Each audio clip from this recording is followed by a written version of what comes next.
আমরা দেখতে পাচ্ছি সেন্ট্রাল ফোর্স এবং পুলিশ বাহিনী একদম কর্ডন করে দাঁড়িয়ে গেছে এখানে, এবং আমরা দেখতে পাচ্ছি যে ওখানে ডিএসপি ট্রাফিক সে রয়েছে, অ্যাডিশনাল এসপি রয়েছে, প্রায় 3 ফুট লম্বা এবং 1.5 থেকে 2 ফুট চওড়া এই যে ট্যাঙ্ক, এই যে সিল করা রয়েছে পুরো, এবং সেই ট্যাঙ্ক চাপাচ্ছে পুলিশ, এবং পুলিশ প্রিজন ভ্যানে সেই চাপানো হচ্ছে। এবং একটা জিনিস খুব পরিষ্কার, এই ট্যাঙ্কের ভিতরেই কিন্তু যে টাকা উদ্ধার হয়েছে অর্থাৎ 28.5 কোটি টাকা, সেই 28.5 কোটি টাকা এখানেই কিন্তু ভরা আছে, এবং পুলিশ কর্মীরা খুব দ্রুত সেই ট্যাঙ্কগুলি প্রিজন ভ্যানের ওপর ভরার চেষ্টা চালিয়ে যাচ্ছেন। আমরা যেটা জানতে পারছি যে মোহাম্মদ বাজার থানায় এই সমস্ত টাকা এবং যে গয়না রয়েছে সেইগুলো নিয়ে যাওয়া হবে, এবং এখন আমরা দেখতে পাচ্ছি যে দ্বিতীয় ট্যাঙ্ক সেটাও নিয়ে আসা হচ্ছে, এবং একটার পর একটা ট্যাঙ্ক অর্থাৎ 6টা ট্যাঙ্ক এই প্রিজন ভ্যানে তোলা হবে।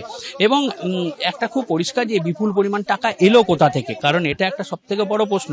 কারণ এই মিনার মণ্ডলকে যখন জেরা করা হয় তখন কিন্তু মিনার মণ্ডলকে যখন জেরা করা হয় তখন কিন্তু তিনি জানান যে এই টাকাগুলি মূলত পাথর ব্যবসায়ী টুলু মণ্ডল তিনি স্বীকার করেছেন, এবং শুধু টাকা নয়, যে সোনা এখানে রাখা হয়েছিল সেই সোনাও কিন্তু টুলু মণ্ডলের। 8 থেকে 10টি গাড়ি একটা কনভয় রয়েছে এই সমস্ত নিয়ে যাওয়ার জন্য।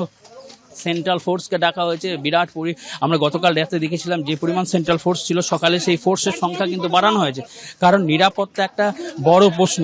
কারণ এই যে এলাকা অর্থাৎ এই পাথর খাদান এলাকা, আমরা দেখেছি এর আগে একাধিক খুনের ঘটনা ঘটেছে, একাধিক ঝামেলা হয়েছে এখানে, এবং একাধিক সময় পুলিশও আক্রান্ত হয়েছে। তাই পুলিশ কোনো রকম রিস্ক নেয়নি। গতকাল রাতে সমস্ত কমপ্লিট হয়ে গেল, পুলিশ এখান থেকে বের করে নিয়ে যাওয়ার যে রিস্ক সেটাও পুলিশ কিন্তু দেখাতে পারেনি, এবং আজ সকালে তার জন্য কেন্দ্রীয় বাহিনী, অতিরিক্ত পুলিশ কর্মী তাদের নিয়ে আসা হয়েছে। আমরা দেখতে পাচ্ছি যে ছোট বাক্স, যেটাতে মূলত সোনার যে বার এবং যে বিস্কুটগুলো রাখা হয়েছে, সেই ছোট বাক্সগুলি এবার আনা হচ্ছে।